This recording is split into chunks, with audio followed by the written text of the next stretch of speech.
Hey everybody, thanks for finding During the Break podcast. Do me a favor, if you're listening on iTunes or Apple, leave us a rating or a review. It really helps. No matter what platform you're listening on, please subscribe because I'm releasing great conversations and every now and then a few solo podcasts on a consistent basis. My podcast, as always, brought to you by my good buddy Dan Mininger, who owns a company called Granite Garage Floors right here in Southeast Tennessee, North Georgia area, 423-592-3131. If you have a garage, porch, basement, showroom, concrete floor, and you want it to look great, have a lifetime warranty, be easy to clean, durable, all that good stuff, need to call my buddy Dan Mininger, Granite Garage Floors of Chattanooga, 423-592-3131. He's done work for my family and friends. Great product, very affordable, does fantastic work. With all that being said, really hope you enjoy this episode of During the Break podcast. Oh, check out my other podcast with my buddy Dawson Wheeler about adventures in the great outdoors, dayfirepodcast.com. I ran across this guy on a podcast group I'm in, and he put a story out there. I went and listened to a little bit of his podcast, a couple of his different guests, and it went really well. I enjoyed it. He has a very cool bio. I included a short bio right there in the description of this. And the cool thing about what I'm doing is I have a dashboard below that the world can't see. And so right now I see him fixing something. And so this is me rambling. This is called filler. Yeah, he's good to go. All right, here we go. I'm bringing him up. Eric Allen. What's up, man? Hey, dude. How are you, man? Clint, thank you so much for having me on, man. It's such an honor, dude. It's going to be a lot of fun. I saw you disappear and I'm like, uh-oh. A kid got into the room. A dog got the wire. His phone's going off, something. Oh, man. The audio turned off onto my laptop and I was like, oh, I got to get it back into my ears, man. So I had to make it. Well, let's do this. Let's kind of start. We'll in my podcast kind of jump around, so I try to have some structure. But let's start with where you're at, the soft stuff. We'll touch on it. We'll revisit it again. But you host a couple of different podcasts: the Eric Allen Show and Top Rated MMA. Did I get that right? That is correct. Yes. All right. So let me just ask the simple question to get us warmed up. Why do you like podcasting?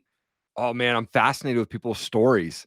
I love to find out, like, you know, one, I started Top MMA Show because I wanted to ask fighters, why do they want to get in a cage and get punched in the face? And I've heard everything from like, hey, I transitioned from wrestling to MMA to I have a felony and I can't get a real job, but I can go get paid to punch people in the face. I can put food on my table, you know? And so I love that aspect of the stories of everybody has a different story. And so that's part of the reason why I did the MMA show. And then same with entrepreneurs, we get punched in the face, hopefully not physically, but we get all the no's rejections and shut down all the time. So I love to ask the entrepreneurs that same sort of question on my other show. Do you own a business? Well, I just have the two podcasts and then I do a lot of like side hustles. Right. And then I actually have a full-time 9 to 5 on top of all of this. So do you really? I do. Yeah.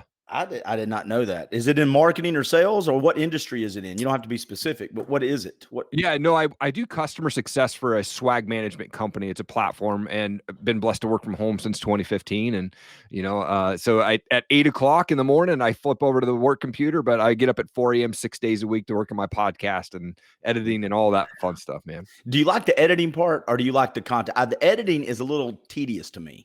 It can be for sure, man. And especially when I'm editing 2 shows a week, and then I also do voiceover and I do like brand videos and stuff like that. So I'm constantly editing. One of these days I'll hire out for that, but as of right now, I'm just doing it myself. I got a buddy that helped me get started, and I paid him for a couple of years. Parker Tant, if he's watching, he lives in Texas, and he's a great editor. If anybody's ever looking for somebody to help him with last minute podcast editing, he's fantastic. Nice. I hope and pray that one of your sponsors is a beard company. I've worked with a lot of beard companies. I don't have a current beard sponsor, but I have worked with a lot of beard companies. They have me do a lot of videos for them. We got to get it. We got to get you a beard sponsor, man. We got to get you a beard sponsor. So when did you start the MMA podcast? Which came first, the Eric Allen Show or the MMA podcast? The Top Rated MMA Show started in 2017, but it actually started as an apparel company in 2012. And so Top Rated MMA came out. My wife came up with the brand name, and then we just did shirts and apparel and stuff like that out in Washington State. And then in 2015, I got bored with it. I wasn't making any money. I literally put an ad in Craigslist and said, who wants to buy this company, this brand, this logo, and all this stuff? And one guy offered me like $3,000. And in that call, I decided, nope, not going to quit yet. restructured 2017, launched the podcast out of a walk-in closet. I had no idea what I was doing. Horrible lighting, horrible cameras, didn't even look in the camera. I did that for probably almost the first 100 episodes. And here we are, episode 230 just dropped this morning. Well, if you'll look though at the Joe Rogan, who's kind of the king daddy, there's, the Howard Stern show did some stuff, but Adam Carolla, the Joe Rogans of the world, Joe Rogan's first couple of years of podcasting literally was just him in a living room with his buddies, smoke-filled living room, just talking. That's kind of how it starts. Hey, I looked at some of your guests you've had some pretty good big name guests on the MMA podcast. I've been blessed to speak to some truly amazing people, a couple of the fighters that are on the Ultimate Fighter season right now, which is awesome. And, Ken Shamrock twice, and, Jose Torres, Julian Erosa, lots of great fighters have been on the show, man. Is there one that sticks out? Is there like a conversation did you get nervous before you talked to those big names? Were you like, crap, I got Ken Shamrock coming on? A little bit, but I used to work in the music business, so I think I got over the starstruck thing a while back when I was meeting rock stars and stuff like that. But, talking with Ken Shamrock, the day that I interviewed Ken Shamrock, an hour after I talked with him, I was talking with Ed Milet. So, one day, two of my biggest, guys that I look up to as in, superstars in the MMA and entrepreneurship world, I was nervous as heck on that day, man. But typically I can talk to those guys and not get too worried about it because they're just normal people. Well, and that's the good thing about podcasting, I think. And I come from I've owned my own business several times in sales. When you get used to talking, and once you start realizing these people are good at one thing, but they're just people, it kind of pulls the fear away, just a little bit. Well, I know I was going to ask you. So let's go ahead and do this in reverse order. Let's just have some fun right now. Favorite MMA fighters, UFC fighters from the past? Do you have a couple of favorites? Paul Varelans was an awesome fighter, man. He wasn't super successful, but I got an opportunity to talk with that guy early on when I started podcasting. Probably one of the nicest guys I ever spoke to. And I think he passed away last year during COVID. And man, he was just a great dude. And I think, Hoist Gracie, always a great guy. I think, he's actually, it's funny because I think he's a police officer in the state of Idaho, like Pocatello or something like that. He got a badge and everything. And I saw it in the news last year. It's kind of strange. Just why he picked Idaho, I have no idea. But I saw that he's like a police officer or I forget what they call him. A ceremonial police officer. He got a badge and everything out there in Idaho. So that's funny. If you got pulled over, Steven Seagal and Shaquille O'Neal are in the police forces too. And if either one of those two guys would roll up on you, you'd be like, aren't you like a movie guy from the 80s? Right. Why are you totally? And Shaquille O'Neal, of course, I think he would stand out. He's only 100 feet tall. Right. I go back. I wrote some names down. And I think I'm quite a bit older than you. Do you remember Tank Abbott and Butterbean? Yeah. Okay. Yes. Oh yeah. Both of those guys. Yeah. That they were, if anybody that's young right now goes back and YouTubes those two guys, they were not about cardio. No. Yeah. But they were about hitting and taking punches. Totally. Yeah. Do you practice MMA? Is there any one of those genres you like that you do? Yeah, so I actually don't. I'm not a fighter. I'm a big fan. Grew up, watching pay-per-views of Mike Tyson as a kid. And I remember being in first grade, me and my cousin would walk down in small town Prosser, Washington, and go get a VHS rental of UFC 1 and 2. And we would just watch those all the time as a kid. I think I was a ninja for 15 years straight for Halloween, so just always been fascinated about martial arts and have so much respect for fighters, but I've never personally been in the cage other than for photo ops and stuff, I had a couple of former NFL players on the podcast, and I think sometimes being able to have a conversation from a fan's perspective really gets us to ask the questions that a lot of fans would ask instead of the industry talk. Does that make sense? Totally. Yep. Absolutely. I like that. Yep. How about the business podcast? Yeah, the Eric Allen Show. It actually initially started as a show called The Bearded Biz. And it started as a joke where, if I have this podcast called The Bearded Biz, that means I never have to shave the beard. And my wife, being the smart one, says, I think you might be niching down too much. And so we changed the show name a few months back, and it's turned into a huge success, or at least in my eyes. It's been a better name, a better logo, and things like that. So, yeah, that started in 2019. 2018, I came across a guy named Ed Milet online, which just became obsessed with his story and his guests and all of this stuff, and really inspired me to start the Entrepreneurship Podcast. And it's where I talk with entrepreneurs, world changers, and success-minded people. And I was blessed to actually win Ed Milet's Max Out Challenge in 2018. He issued to his 1 million followers on Instagram, hey, send me a 1-minute video of what you're passionate about, what drives you, why do you want to be successful? And he announced me and another organization out of California as the 2 winners. And still to this day, we're the only ones that he never did that challenge again. So yeah, I won a call with Ed, and that was huge. And I was able to release that call as episode 12 of my Eric Allen show. That is awesome. Yeah. Hey, and the thing you said at the beginning of this, and I'm a big believer on, is stories. And I said somebody, I reached out to a guest a couple of weeks ago. Well, probably a couple of months ago now. Time flies. And I asked them to be on. And they were like, man, I really don't know if I have anything to add. And I know them, and their life is super interesting. And I'm like, that's the problem. Most people, not only do they not value their story, they've not taken the time to actually figure out their story and how it can help other people. Yeah, 100% agree. I'm 41 now. I didn't share my story till I was 39. I held on to a lot of shame and embarrassment and just didn't want to publicly tell people about my past. And then when I finally released it, man, it was a huge weight off my shoulders. And I started getting emails and messages from people like, man, thanks for sharing your story. I had a similar thing, so yeah, absolutely. Let me ask you, that's perfect segue. You must do podcasts for a living, man. You must do this for a living. Let's kind of change tunes a little bit. We may revisit podcasting in a second. Sure. But stories are important, and some people share the successes and some people share the failures, and there's lessons from both. But your story on your bio, if anybody's watching this or listening to this later on the podcast, I'll just kind of do the bullet points, and we'll start with the age. At 13, you beat your mom's boyfriend with a cast iron pan. We'll get into that in a second, right? Yeah. 18, you were jailed. 21, you were bankrupt. You've dealt with addictions. In 2004, you gave your life to Christ. You've been dealing with breaking the chains of divorce, abuse, addictions. Now you've been married for 16 years and sober for 16 years, and you've got a successful podcast and a successful day job and 2 great kids and a wife, it sounds like. Yep. So going back now, let's reverse engineer that thing. Yeah. Going back to 13 years old, tell people in your own words, you can take as much time, 30 seconds or 3 minutes, your story and how you got to where you're at. Yeah, it's interesting. I grew up in what I thought was a normal household. Like, we went to Sunday school. I played Little League. My dad would take my best friend Dave and I and throw us in big dumpsters behind stores and say, go find treasure. Like, that was a typical Saturday morning for us, And then my parents got divorced when I was 11 years old, and they both got together with someone pretty quickly. And I remember my mom's boyfriend at the time came home, and he was abusive, alcoholic right away. And I remember like peeking inside their window when they were arguing, and he would hit her with a cordless phone. And I was like, man, this is crazy.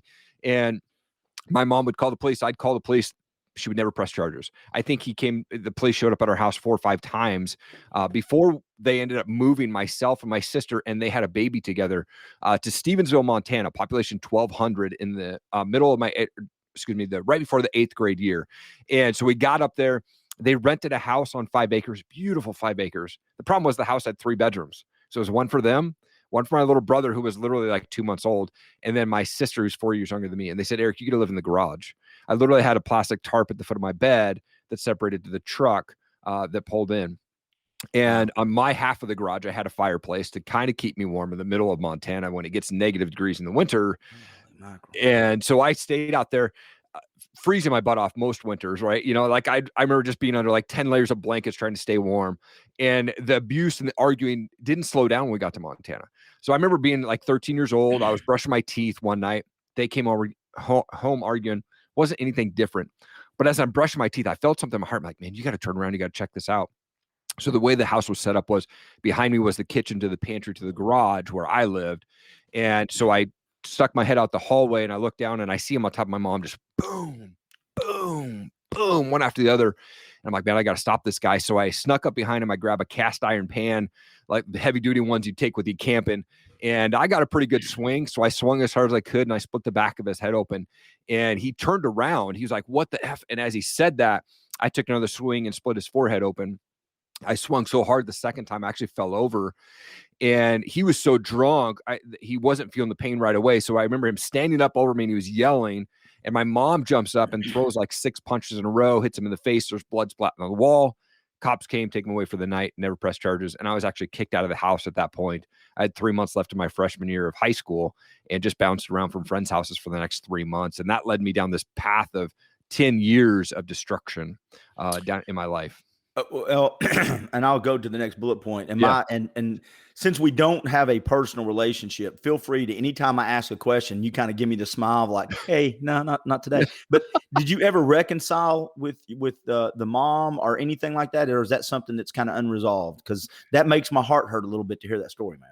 Yeah, I'm not close with my mom. My mom lives in Texas. I live in Idaho. I've never been close. I think I lost respect for her for not calling the police, and she did leave that guy after a few more years. But we're definitely not close. She lives a different lifestyle than I like to live and that I believe in, and we're just not close. Yeah. But and I'm not close with really either of my parents at this point. But we live in Idaho because we can't. It doesn't. It allows it so that either my in-laws or my parents, nobody can just come knock on my door. Like they would have to travel a long ways to get here. Though it's and we'll talk about faith here in just a minute. Yeah. But God's pretty good when you look backwards. And the family you seem like you've lost now that you've got one. And most people that come from the kind of situations you came from are very determined to make sure their family is pretty daggum straight up and tight. You know what I'm saying? Yep. That's God's pretty good about taking whatever goes away. He kind of fills in pretty good. Totally. Yep. What happened when you were 18, man? Yeah. So, when I moved back to Washington, I after my freshman year, I moved back to Washington with my dad, and he rented this house for us and for me and him, and he would go stay with his girlfriend. So he'd put $20 in the cup. That was my lunch money for the week, and then fill the freezer with Hunger Man meals and cereal and milk in the house, man. So I had some food, but then I had no accountability, no adult supervision. I had a bus pass so I could get to the school, and then it was up to me to just really rely on doing my homework and all of that stuff.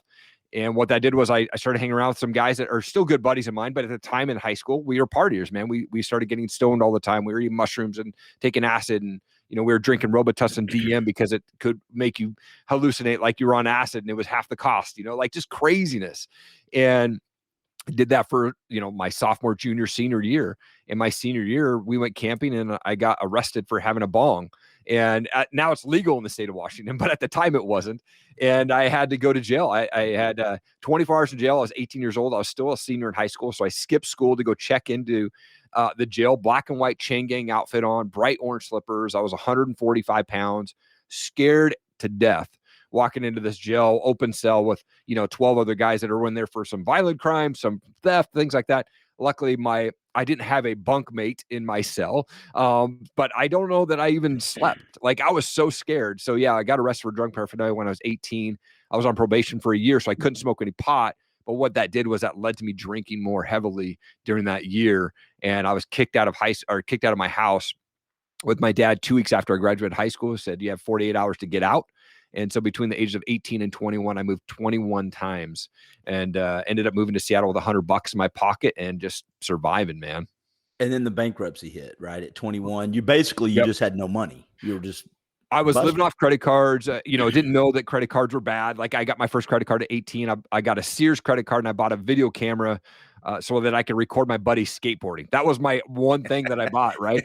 And then I was like, oh, I can get this and just pay like $20 a month. And then I started getting other cards. And then by the time I'm 21, I was $28,000 in debt and filed bankruptcy. And when the next thing I read on your bio here is addictions. Did the addictions, did that start? Of course, you go back years before, like when you were 13. How early did you start doing drugs? I think I was 14 when I first started smoking pot. Yeah. Okay. Yeah. So, well, real quick, I want to ask you a quick question because this is, a lot of people poo-poo the idea that marijuana is a gateway drug. And so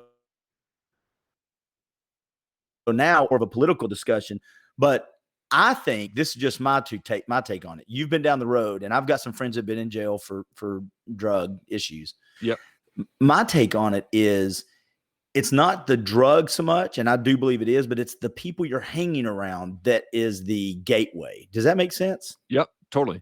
Yeah, I agree, man. I think that, everybody that I smoke pot with, some of them are still here today. Some of them have passed, and it just depends on, I think it's definitely the people that you hang around with. I think if you want to go smoke pot, that's on you, man. Like I have no issue with people going and smoking pot. Like if that's their thing that helps them calm and live life, that's fine, but I do think that I don't know if that's necessarily a gateway drug, but like you said, I think it's the environment that you're around, and other people maybe are going to say, hey, try this. I went to smoke pot with a guy that I ran into in high school 10 years after I graduated, and I thought we were going to smoke pot. And he said, hey, you want to do some drugs? So I was like, yeah, I'll smoke a bowl. And he goes, no, here's some cocaine. Well, I'd never done cocaine before, but I did it that day. And man, I wanted it more and more every time that I did it. Right. And so absolutely, it's the environment that you're around. Yeah, as a dad, that just terrifies. I've told my kids, if you ever want dad to go to jail, the grave, or the hospital, start hanging around with people like that. Well, I have to come get you because I'm coming to get you. How long was it before you said, I've got a problem and I need to address this addiction? When you actually said the words, I'm an addict. Yeah, the problem is when I moved to Seattle, I had this goal to get into the music business. I don't know how to play anything, but I just always was infatuated with the music business. I wanted to be on the business side of it. And I got a job with Universal Records, which was a dream job for me. They said, hey, you can intern in our mailroom. And I didn't get paid. I just showed up every day for 6 months. I just was stuffing posters and I was like, I'm just going to be here. And then after 6 months, they're like, okay, he's here. He's dedicated. We're going to start paying him. So I actually got paid as the mailroom coordinator. So I was tracking sales and setting up meet and greets. And the problem was I was with Universal Records for a year. I was going to 2 to 3 concerts a week and I had an open tab at every concert. And so there was this moment where I was probably 3/4 of that year in. And I remember being in my early 20s and there was this girl that was in her like probably late 30s at the time. And I was like, I don't want to be her age going to concerts every night. I want a family. And not that I still love music, but I felt like in that moment, I remember so specifically thinking, man, she's got a family. And I know that she's out here, 2, 3, 4 nights a week. I don't want to be that. I want to be like at home. And I started to realize in that moment that like I probably do have a problem of drinking. And I got laid off after my 1-year anniversary at Universal with half the office. This is during the Napster days, if people remember that. Oh, yeah. Napster killed the music industry and more than people know. And I was a product of that. And so I got laid off. I was depressed. I was working at Starbucks at night. I would get off work. I'd go to the store, grab a 6-pack of beer, go to Hollywood Video and rent me a movie and drink myself to sleep every night in my ghetto apartment. And I knew that I had this issue. I knew that I had this problem. And one night, this beautiful girl walked into Starbucks and she said, hey, we've got this cool college age event down at our church. Would you be interested in going? I'm depressed. I have no friends and she's hot. Yep, I'm going to go. Absolutely. Right? So I'm like, yeah, I absolutely will go.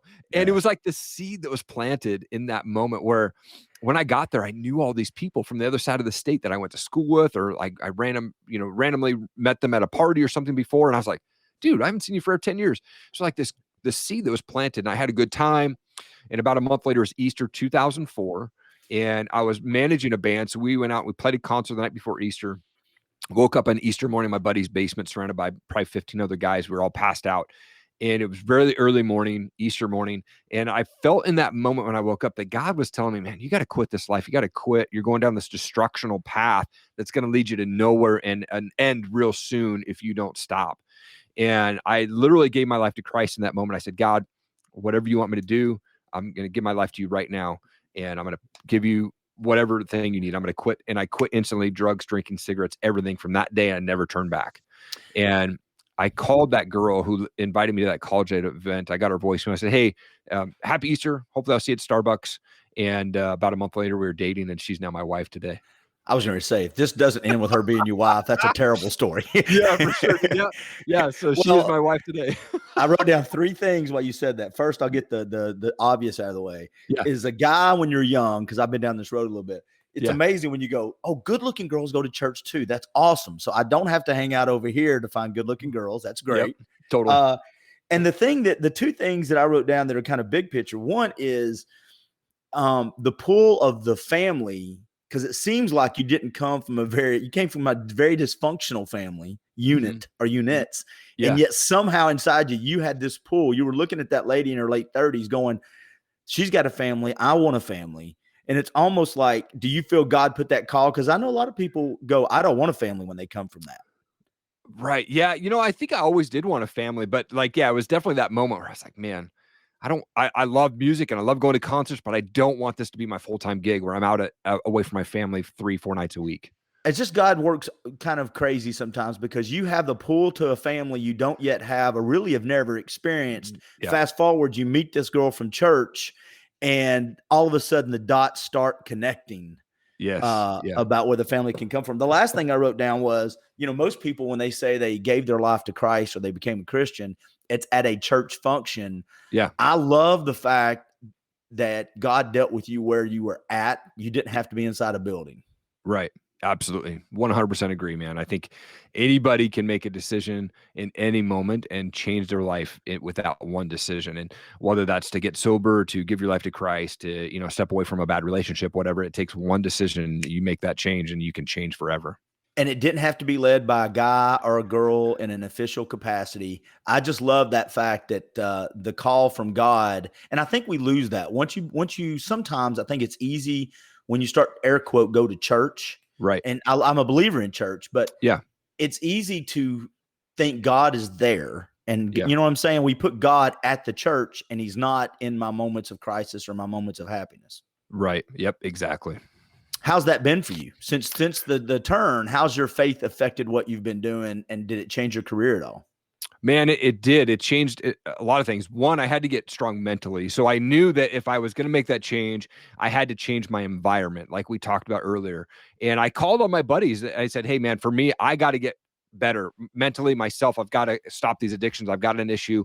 And they're like, hey, man, absolutely. If you need anything, let us know. I took about a 6-month break from really hanging around anybody I wasn't going to the clubs, wasn't going to, music concerts or anything like that. And what I did was I replaced that with reading books. And I was like, how to draw close to God, how to build my relationship with Christ, how to forget the past. Like, yes, I do have a past, but I can forget it and I can forgive myself for that.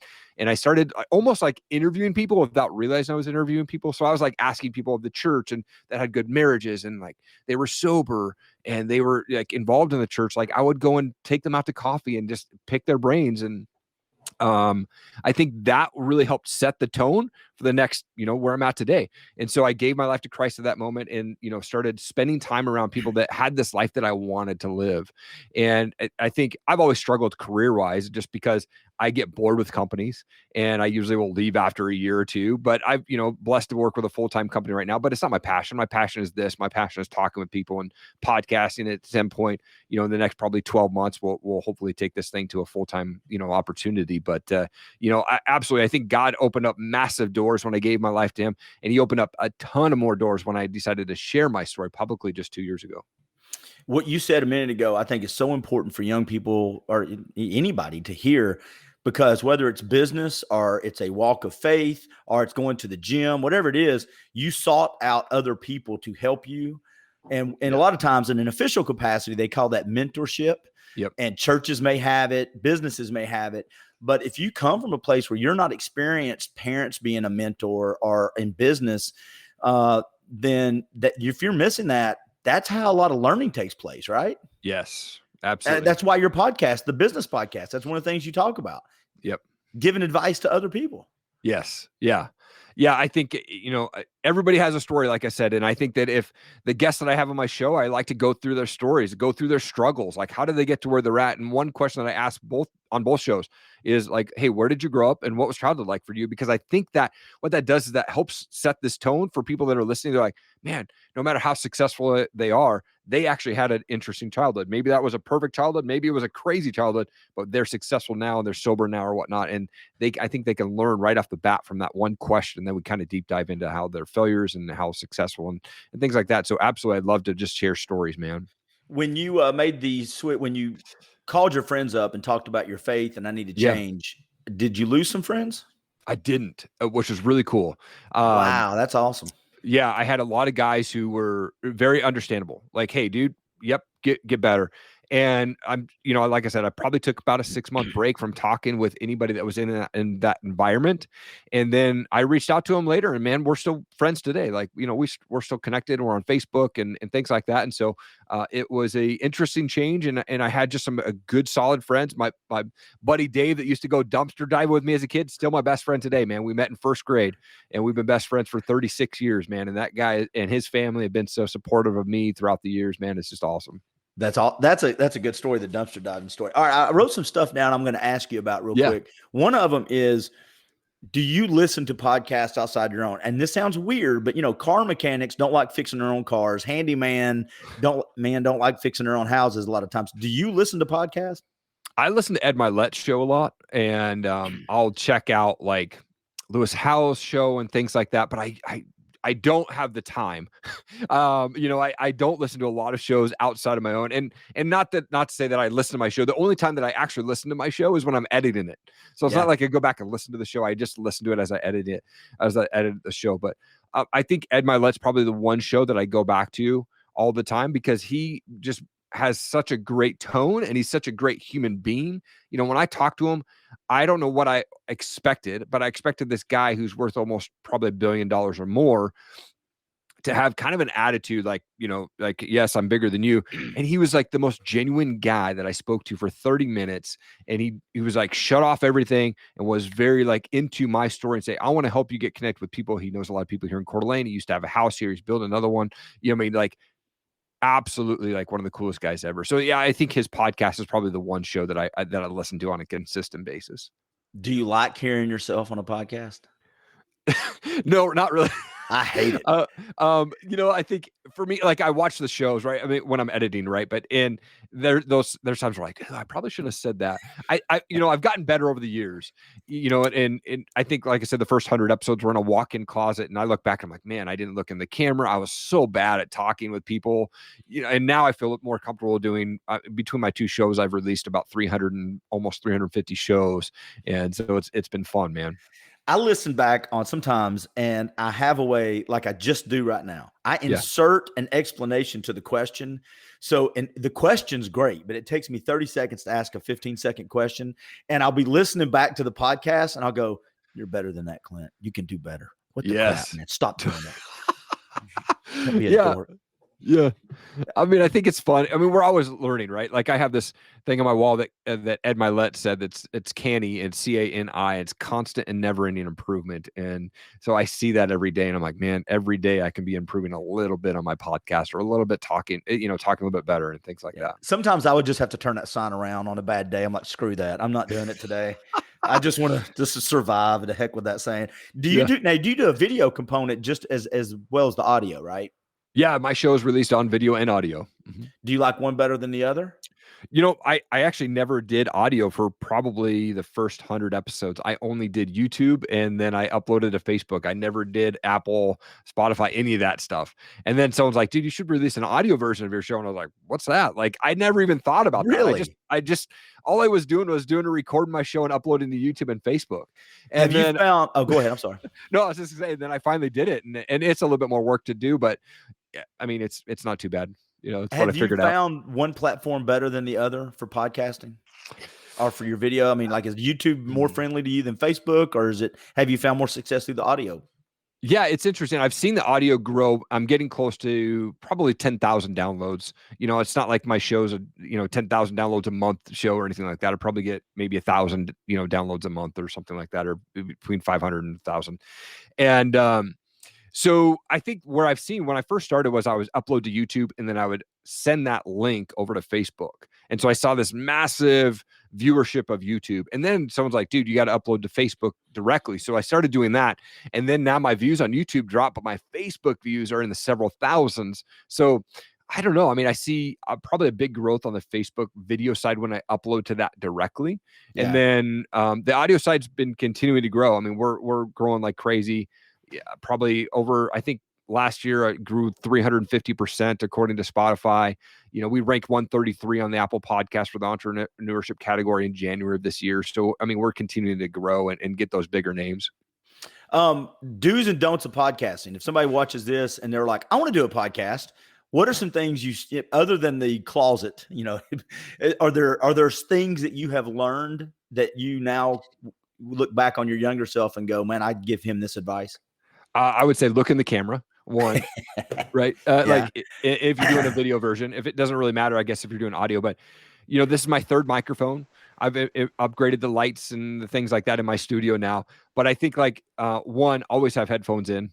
Don't do shows without headphones. That's a big thing as a podcaster. And it's always interesting to me when they don't come prepared. Like I was a guest on a podcast, I think a couple of weeks ago, and we got on she did the introduction, and then she said, so what do you want to talk about today? I'm like, what? Like, I'm the guest on your show. Like, so it was just kind of weird. But so I love when people come prepared, whether you have a set of questions or have like some key words that you want to touch on, do that. Like, make it sound organic or be organic with your questions. Like, you don't have to go da da da da da all the way down. And I think if you just come prepared and do your research on your guests, right? Like, I've been on shows where they just haven't done any research and they ask some interesting questions. I'm like, well, and not, I don't mind answering that, but it's interesting when I get on a podcast and they haven't done zero research on the guests they're going to have on their show. So I would say, do your research, do a little bit of deep diving, find something that maybe most people wouldn't know about that person and ask them about that show. That's what I try to do is when I have guests on my show. Well, we're going to, I just so you know, I'm giving you a heads up now. When we wrap this up in about 10 minutes, I always play, especially with first time guests, I play a short game of Would You Rather. Yeah. So just prepare for that. Yeah. Come on. I love two things you wrote on your bio that I wanted to ask you about specifically. Yeah. Let's start with the word chains. And then I want to talk about how you help MMA fighters get discovered online. Yeah. Those are two things. First of all, chains. Yeah. You say breaking the chains. And I know we've talked about your story. Is that something, though, you have to deal with on a daily basis between you and God, those chains? No. When I say breaking the chains, I mean, my parents, they were married and divorced multiple times, 5, 6 times sometimes between, my mother-in-law, same thing, married, divorced many, many times. So my wife and I, we both come from the next up generation, right? They were all married and divorced, and they all had problems, mental, addictions, things like that, right? And so, but the generation above that, our grandparents were amazing people. My grandma is still here today. She's going to be 87 this month, and she's been my rock and foundation since I was a kid. I spent so much time with her, and she's told me every day that she has prayed for me for 40 years now, and she's the one person that I just love, that I can turn to for anything.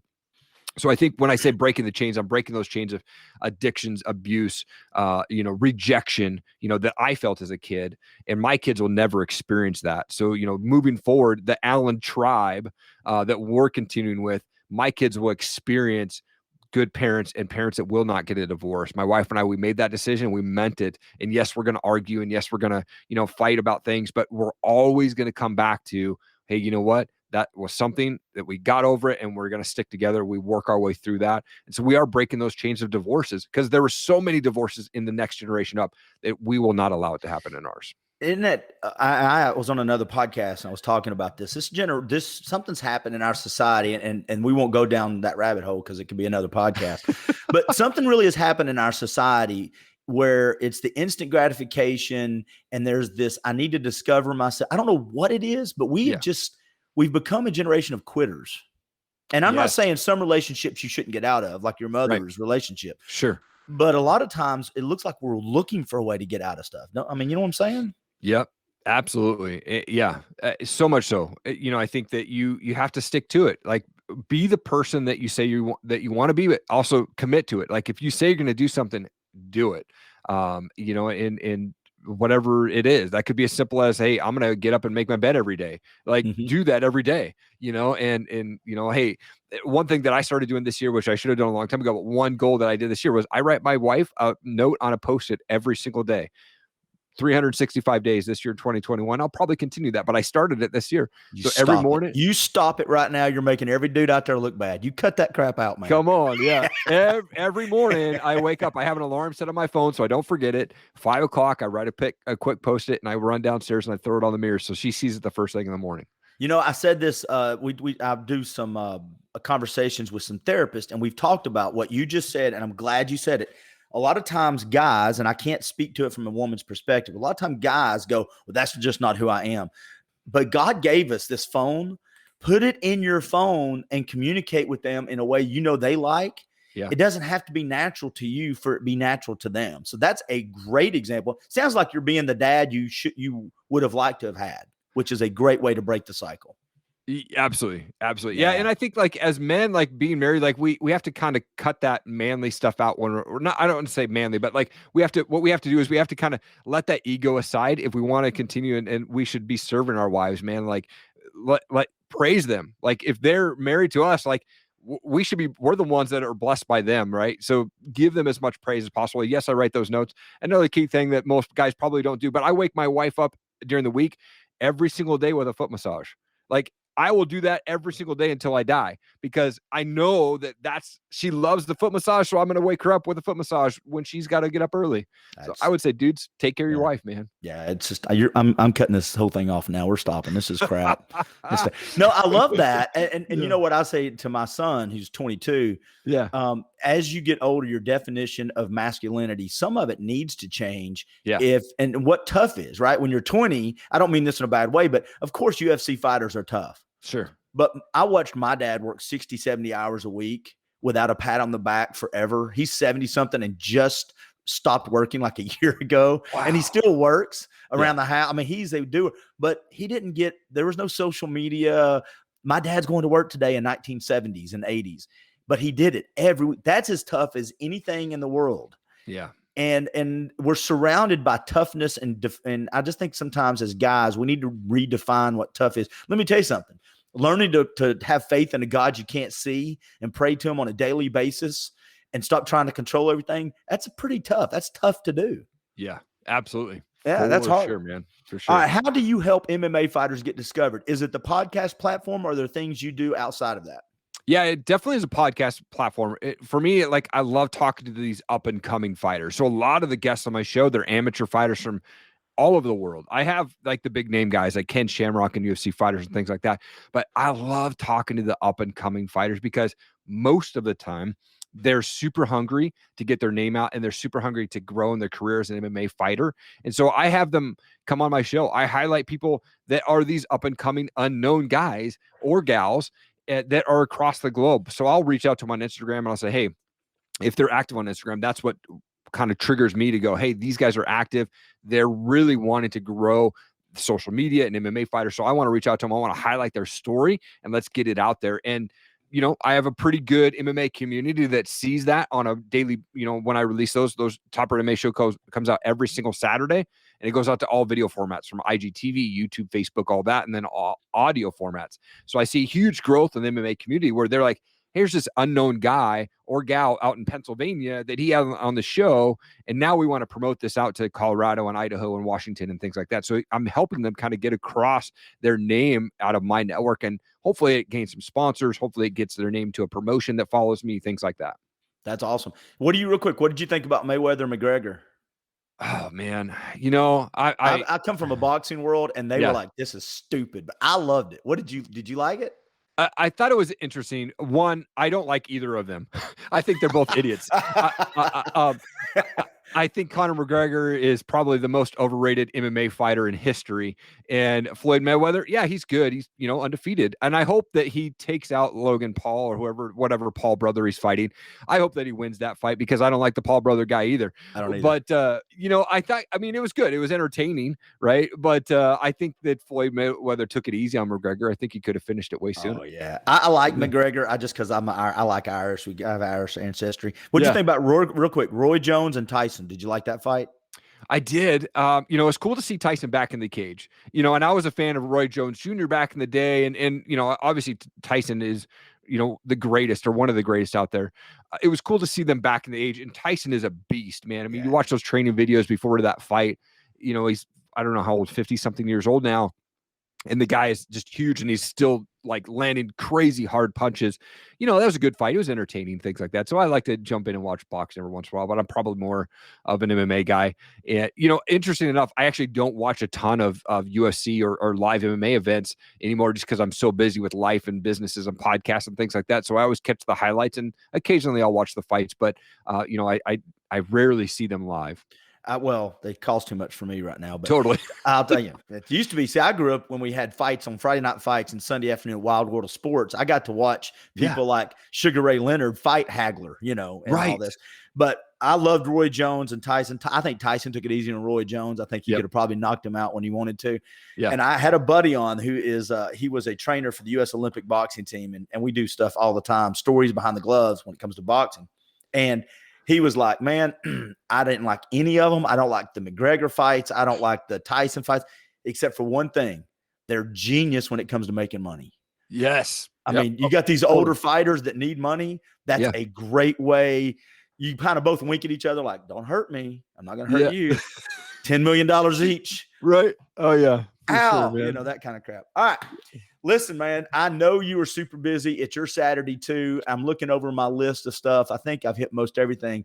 If you've got just a couple of minutes, Yeah. I'm going to play a quick game of Would You Rather. It's only 4 or 5 questions. It's nothing. Yeah. Okay. All right. Absolutely. First one I've already asked you, but other than that one, do you have a other favorite UFC or MMA fighter in the past? I know you mentioned one. Is there somebody else? Or let me ask you, let's change it. It. Is there a guest you want on your podcast that you've not been able to get? In the business MMA or world, MMA, yeah. Oh, business or MMA. Yeah. I'm working on Andy Frisella on the business side. So the founder of First Form, and I've been in contact with this team, and I think we'll line that up. We've had him scheduled twice. He had to reschedule. So I think we'll get that lined up here pretty quick. So looking forward to that one. In the MMA world, I'd love to have Nate Diaz, man. The Diaz brothers are probably two of my favorite fighters from the UFC. And I love that they're just real, man. And they don't care about anything, man. They just want to go in there and fight. And so I love that attitude. Donald Cerrone would be another guy that I'd love to have on the show. Now I understand why you don't like McGregor. Right. Yeah. Like the Diaz. Yeah. That makes sense. With Gregor, you either love him or you hate him, but you can't call yourself a champion if you haven't defended a belt ever in your career. So sorry, McGregor, but you've won 3 titles, but you've never defended a single one. And he's had a little bit of a beef with the Diaz brothers, which is, totally. And I like Diaz too. That's the thing about them. I love him. All right, if you could only eat one of these for the rest of your life, would it be pancakes or waffles? Oh man, it would be waffles. That's the right answer. There's right and wrongs on these, by the way. You don't know this. Yeah. That's awesome. So real quick, because waffles have the little squares that catch the butter and the syrup. Yeah. Oh my gosh. All right. Only eat one of these for the rest of your life. Fries, tots, or onion rings. Oh man, I'm a tots guy. 2 right answers. Holy mackerel. Dude, you may be the first guy to go bat 3 for 3 on these. Come on. This is a little different because you you live in a unique place. If you could only go to one of these places every year for a vacation from now on, would it be the mountains or the beach? So here's the funny thing. My wife and I and our family, we love to go to the beach. We live in the mountains, so we can 2 minutes from our house, we're hiking or we're on the lake, things like that. We love Seaside, Oregon. It's where they filmed the movie Goonies. And so we love that beach and that area out there. And so that would be where we go. Tell me one of you yell, "Hey, you guys," when you go out there. Absolutely. And my kids do too. Yeah, of course they do. So they love it. They're like run through the house. Hey, you guys, Absolutely, man. I love it. All right. Last question. Do you like to travel? Have you been out of the country? Is there places you want to go? Are there some places you'd like to go down the road? So I have only been out of the country to Mexico twice. Mexico a few times. But my wife and I, when we first married, we went down to Mexico with an organization called YWAM, and we went down there and built houses in Tijuana. And it was the greatest experience that we've ever had. Literally building a house in 24 hours for a family that went from dirt floors to having a locked door and concrete floor. And we give them beds and we give them supplies and toys for the kids. And, we give a Kia ceremony and talk about like booger crying, man, like crazy emotional to see this family get these keys. And we've done that twice. And my wife and I will take our kids down there to do that as well. But that's probably the furthest that I go traveling. I don't travel a lot.